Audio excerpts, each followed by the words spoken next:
It's the hottest Z you can get without turning a wrench yourself or writing a check to a tuner. It's a factory track car, an unadulterated sip of whiskey from the barrel. Let's drive the 2014 Nissan 370Z Nismo and check the tech. So what exactly is a Nismo Z? Well, first of all, it's a gutsier Z car with more power, a big body kit we'll talk about in a second, better, bigger, staggered wheels, real tough sports suspension. Whoa, there we go. An H-pipe catback exhaust system, manual transmission only. This whole car speaks to one thing. It's a purity. It's kind of a club racer from the factory with a factory warranty, but it doesn't have a dramatically different anything in terms of powertrain. This is a handling statement more than anything else. As I drive this car, I feel a little ridiculous with this extreme body kit. I'm more of a wolf in sheep's clothing kind of guy, but that's just me. And most importantly, this is not a car for the faint of heart. You don't buy this because you want an everyday Z. You buy this because you've got another car or two to do your everyday driving in.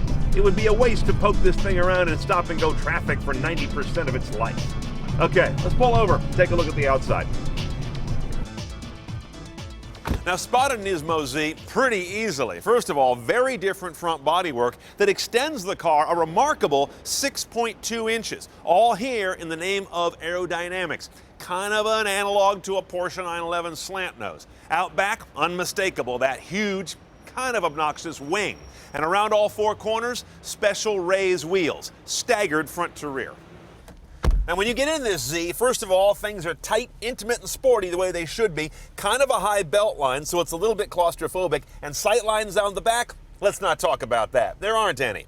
Speaking of there aren't any, there's almost no technology in this car, available optionally or standard. Here's your media rig, AM and FM, no HD radio, satellite radio is an option, single disc, 6-disc is an option, auxiliary jack right there, that's it. No Bluetooth streaming, no USB port, no special iPod connection, no SD cards. This is a fairly primitive cabin. It says do one thing, drive the damn car. Here's where you think I might be showing you a little peekaboo nav screen, but no, it's just a little flocked storage box. You can't even option nav on a Nismo. The seats are grippy, they're in a special fabric for Nismo cars, but I don't believe that they're different than a standard Z. They're a good sports seat, but they're not unique to this car. In terms of drive controls, there's very little because this car is 6-speed manual only. You do have one interesting little doodad attached to that though, the S mode, a synchro mode. When you enable this and get an S alongside your gear selector, the car will automatically blip throttle when you downshift. It will do it faster than you can, although the purist who buys this car may not need the help. The remaining cabin tech is instrumentation, and it looks like you've got a lot of it, right, in classic Z style. But as I absorbed the car for a couple days, I realized it's largely gauge theater. First of all, over here on the left, it's what I think is the ugliest gauge in autodom. This little multi-LED bar graph for fuel and temperature looks like something out of a stripped Murano. But then, while you've got that dumb gauge for temperature, you've got a very precise gauge for oil temperature. Well, that's weird. Why don't they both get a numerical dial gauge? Voltmeter to the right is real stupid. All that thing's going to do almost its entire life is read 14.2, and that's a waste of real estate for that clock. That pod should be oil pressure. The clock could go anywhere, and there's no oil pressure readout anywhere else in this car. Big tasty red trimmed tack in the middle, digital readouts for your gear position, even though it's a manual, as well as the S mode indicator. And the speedometer is analog only. I'm not big on having to have a digital speedo, but when you have one that compressed, where every 5 miles is just a tiny fraction of an inch, I would actually like a digital readout so I can figure out my speed at a glance. This is not an easy speedo to read. I don't need more tickets. On the steering wheel, of course, because there's not a lot of tech, there's not a lot of tech controls. We do have a voice command button over here, but notice that Bluetooth that it drives is also optional with a Bose audio upgrade. That's right, get this car without options and you'll be using a headset. Rear camera, also optional, what there is of it. Having no LCD in the dash, it shows up in a portion of the rear view mirror. Small but essential for backing up this cocoon on wheels. Now, in the engine bay is where you learn that the Nismo Z is truly a driver's car. And how do we know that? Because they don't kill you with a ton of extra power on this model. In fact, they barely up it at all. This 3.7-liter V6 is very similar to the one in the standard Z. It picks up a few horsepower, 18 more to get to 350. Also note, this V6 does not have direct injection, which is taking over the industry these days. It's kind of old school in that respect. Foot-pounds of torque are 276. That's a mere 6 more than on a base Z. The This car is much more about a little freer breathing engine and great handling. How finessed and nuanced is that? 0 to 60 for this 3,300-pound vehicle is about 5 seconds flat, maybe a little quicker than that in the right hands.